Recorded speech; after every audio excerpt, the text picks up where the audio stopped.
ኳታር ከሰሞኑን አንድ መስጂድ አስመርቃለች። በትልቅ ፕሮግራም ነው የተመረቀው። ምስሉ ላይ እንደሚመለከቱት የሴቶች መስጂድ ነው። ሴቶች ብቻ ናቸው የሚሰግዱበት፣ ወንድ ምናምን የለም። በእርግጥ የምርቃቱ ቀን ላይ ወንዶች ነበሩ፣ ግንባታውም ላይ ወንዶች እንደነበሩ ተስፋ አድርጋለሁ።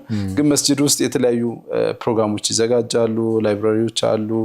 ለማህበረሰብ ኮሚኒቲ የሚሆኑ የሚጠቅሙ ሀሳቦች ያሉበት መስጂድ እንደሆነ ተነግሯል። ይሄ መስጂድ በተለየ ሁኔታ በዚህ በዲዛይኑ ሩፍቶፑ የተለያዩ እንትኖች አሉት፣ ኮርኒሱ ምናምን የተሰራበት መንገድ ዲዛይኑ በጣም ያምራል። ስፋቱም እንደዛው ማለት ሴቶች ብቻ ናቸው ይሄን መስጂድ የሚጠቀሙት። ስሙም ደግሞ ሙጃደላ ሴንተር ይባላል። ሙጃደላ ሴንተር ያሉት ደግሞ ከሱረቱል ሙጃደላ ተነስተው ነው። ቁርአን ላይ እንደምናውቀው ሱረቱል ሙጃደላ ራሱን የቻለ አንዲት ሴት ጥያቄ ምክንያት ሱረቱል ሙጃደላ የምትሟገት የመሟገት የመወያየት የመጠየቅ ነገርን የማወቅ ፍላጎትን የሚጠቁም የሆነ ሱራ ነውና እሱን ሱራ ምክንያት በማድረግ ሙጃደላ ሴንተር በሚል ተሰይሟል። የሐሳብ የውይይት ሴንተር እንዲሆን ታሳቢ ተደርጓል ማለት ነው። ስለዚህ በተደጋጋሚ ቀድሰም ያላሁን ይቀራሉ ማለት ነው እዛ መስጂድ።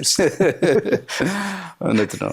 በእርግጥ በባሏ ምክንያት ነው የሷ ሙጃደላ የተነሳው፣ ግን እንደዛ አይነት ሳይሆን የሐሳብ እንዲሆን ስሙን በዛ ወስደውታል። የተለያዩ ጥያቄዎችና ሐሳቦች ይነሳሉ። ኢማሙ ማን ነው?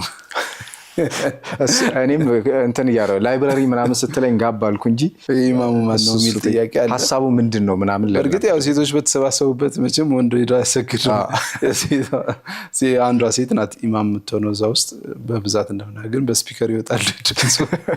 ያ ሰዎች ብዙ ጥያቄ ያነሳሉና ለማንኛውም ይሄ መስጂድ ሐሳቡን ነው የምንወስደው። ሐሳቡ ግን ሴቶች እንዲበረቱ፣ ሐሳቦች እንዲነሱበት፣ እንዲወያዩበት ታሳቢ ተደርጎ የተሰራ መሆኑ ተጠቅሷል። እንግዲህ ያው የተለያየ ሐሳብና አጀንዳ ይኖራቸዋል መስጂዶች ሲገነቡ። ይህንን እንግዲህ ከአገረ ኳታር ሰምተናል ማለት ነው።